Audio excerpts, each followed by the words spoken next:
Dear student, today I am going to tell you about past indefinite tense.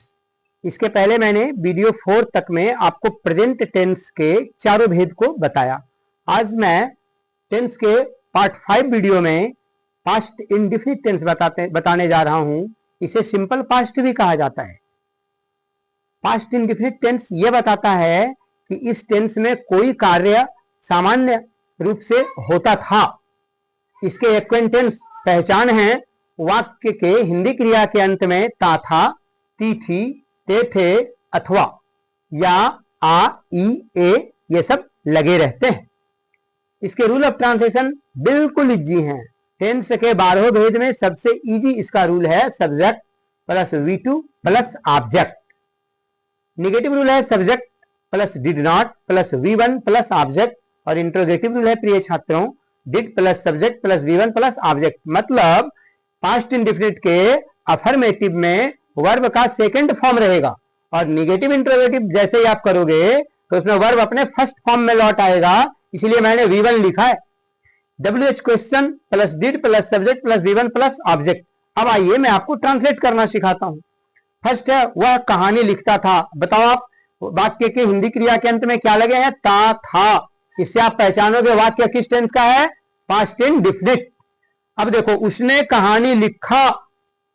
अब इसमें लिखा आ लगा हुआ है तो आ लगा हुआ है, इससे आप क्या पहचानोगे? ये वाक्य पास्ट इंडिफिनिट के हैं। Both sentences are same. दोनों ही सेंटेंस समान हैं। चाहे आप बोलो वह कहानी लिखता था या उसने कहानी लिखा, दोनों ही सेम है। अब हम इसका ट्रांसलेट कर लेते हैं। बताओ पहले रूल क्या है जी? सब्जेक्ट। तो सब्जेक्ट इसमें क्या है? वह। तो वह की अंग्रेजी क्या आएगी? ही। ठीक है। उसके बाद V2। अब वर्ब क्या है इसमें? लिखता था। तो लिखना की अंग्रेजी क्या आती है? राइट। अब राइट का वर्ब फॉर्म क्या चलता है? Write, wrote, written.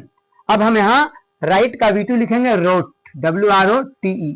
He wrote, उसने लिखा। राइट व्हाट, क्या लिखा? कहानी। तो a story. He wrote a story, उसने एक कहानी लिखा। अब इसका निगेटिव करने जा रहे हैं। उसने कहानी नहीं लिखा तो पहले क्या लिखेंगे? ही। देखो प्लस डिड नॉट, यहां क्या लाएंगे? Did not.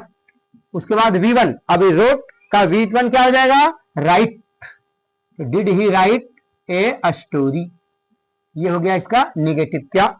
उसने कहानी नहीं लिखा। अब इसका इंट्रोगेटिव कर लेते हैं। क्या उसने कहानी लिखा? तो डिड को आप पहले रखोगे। देखो इंट्रोगेटिव रूल डिड है ना, तो डिड फिर लाओगे सब्जेक्ट तो क्या आएगा? ही। फिर ये राइट V1 रहेगा।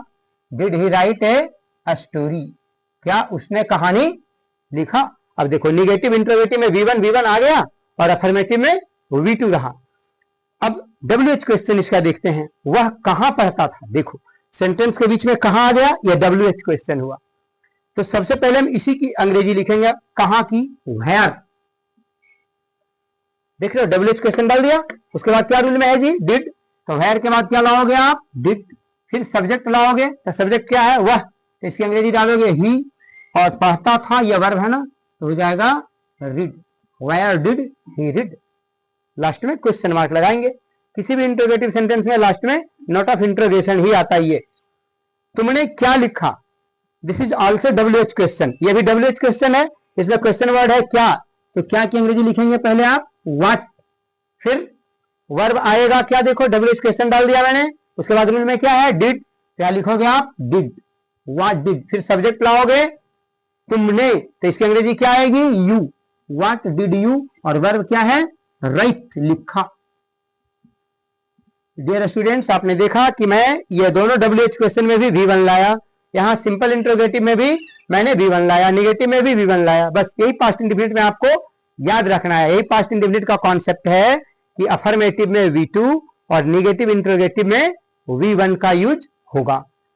आपको अगर वीडियो अच्छा लगा तो आप शेयर एंड सब्सक्राइब कर देना और जहां कहीं ट्रांसलेट करने में प्रॉब्लम हो आप इस नंबर पे फोन लगा के मेरे से पूछना। देखो ये मेरा नंबर है 7543955393 रवि सर। आप कहीं से भी फोन लगा के कॉल कर सकते हो, पूछ सकते हो। Thank you.